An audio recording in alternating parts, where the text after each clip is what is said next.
Hi friends, welcome to wonder facts. Rajasthan అంటేనే మనకి first గుర్తొచ్చేది ఎడారి.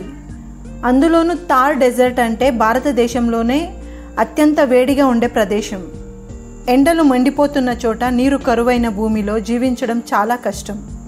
అలాంటి తాపాన్ని తట్టుకొని ఆ ఎడారి మధ్యలో ఒక చిన్న మారుమూల గ్రామం ఉంది. అదే కిచెన్ విలేజ్. కానీ అందులో గొప్పేముంది? ఆ విలేజ్లో ప్రత్యేకత ఏముంది అని అనుకుంటున్నారా? అవును, నిజం. ఈ గ్రామానికి ఒక ప్రత్యేకత ఉంది. అదేంటంటే, ఈ గ్రామానికి ఎవరు ఊహించని విధంగా ఈ మారుమూల గ్రామానికి ప్రతి శీతాకాలంలో లక్షలాది మంది అతిథులు వస్తారు. కానీ ఆ అతిథులు ఎవరో తెలుసా? డొమెసెల్ క్రేన్స్. చాలా అందంగా, దీర్ఘంగా, సొగసుగా ఉండే ఈ పక్షులు ప్రధానంగా మంగోలియా, చీనా, మధ్య ఏషియా ప్రాంతాల నుండి వలస పక్షులుగా ప్రతి సంవత్సరం శీతాకాలంలో ఇక్కడికి వస్తాయి. అవి ప్రతి సంవత్సరం శీతాకాలంలో వెచ్చదనాన్ని వెతుక్కుంటూ వేల కిలోమీటర్లు ప్రయాణం చేసి హిమాలయ పర్వతాలను దాటి ఎడారి వైపుగా వస్తాయి. ఇలా వలస వచ్చిన క్రేన్ బర్డ్స్ చివరకు కిచెన్ అనే చిన్న గ్రామంలో ఆశ్రయం పొందుతాయి.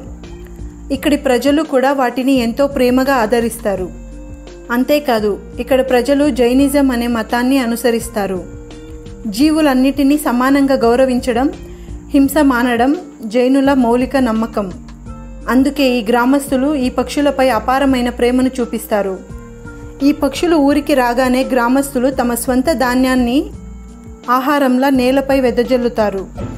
ఆ పక్షుల రెక్కల చప్పుడు, వాటి గొంతుల శబ్దం ఓ వింతైన ఆనందాన్ని కలిగిస్తాయి. మొదట ఇవి చాలా చిన్న స్థాయిలో మొదలైంది. కేవలం 15 నుంచి 20 పక్షులు మాత్రమే వచ్చేవి. వాటికి కొంతమంది స్థానికులు ధాన్యం వేసి వాటిని ఆహ్వానించారు. కానీ ఇప్పుడు ఒక సీజన్లో 1,500,000 పక్షులు ఈ గ్రామాన్ని చేరుకుంటాయి. ఇది భారతదేశంలో మాత్రమే కాదు, ప్రపంచంలో కూడా అరుదైన ప్రకృతి వింత. వీటిల్లో కొన్ని శీతాకాలం అంతా ఇక్కడే ఉంటాయి. మరికొన్ని కొంత సమయం మాత్రం గడిపి దక్షిణ భారతదేశం వైపు ప్రయాణిస్తాయి. అంటే ప్రయాణం మధ్యలో విశ్రాంతి తీసుకునే ఒక పవిత్ర స్థలంగా మాత్రమే ఉంటుంది. ఇక్కడి ప్రజలు పక్షుల్ని మాత్రమే కాదు, వాటి అవసరాలని కూడా అర్థం చేసుకుంటారు. పగటిపూట ధాన్యం, నీరు అందిస్తారు. రాత్రి వేళలో వాటికి భద్రత కల్పించేందుకు కావలసిన వ్యవస్థలు కూడా ఉంటాయి.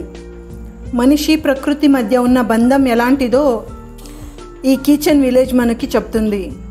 ప్రేమతో, సహనంతో, దయతో మనం ప్రకృతిని స్నేహంగా అంగీకరించినప్పుడు ప్రకృతి కూడా మనల్ని ఎప్పటికీ మరవదు. మీరేమంటారు? అందుకే ఈ ఎడారి నడిబొడ్డున కూడా ఒక స్వర్గధామం ఉందని నిరూపించింది కిచెన్ గ్రామం. ఈ అద్భుతాన్ని చూడాలంటే ఇదే రైట్ టైం.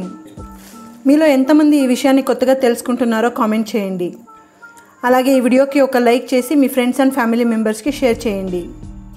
ఇలాంటి మరిన్ని వీడియోస్ కోసం మా ఛానల్ను సబ్స్క్రైబ్ చేసుకోవడం మర్చిపోవద్దు. మళ్ళీ నెక్స్ట్ వీడియోలో కలుసుకుందాం. Until then, bye.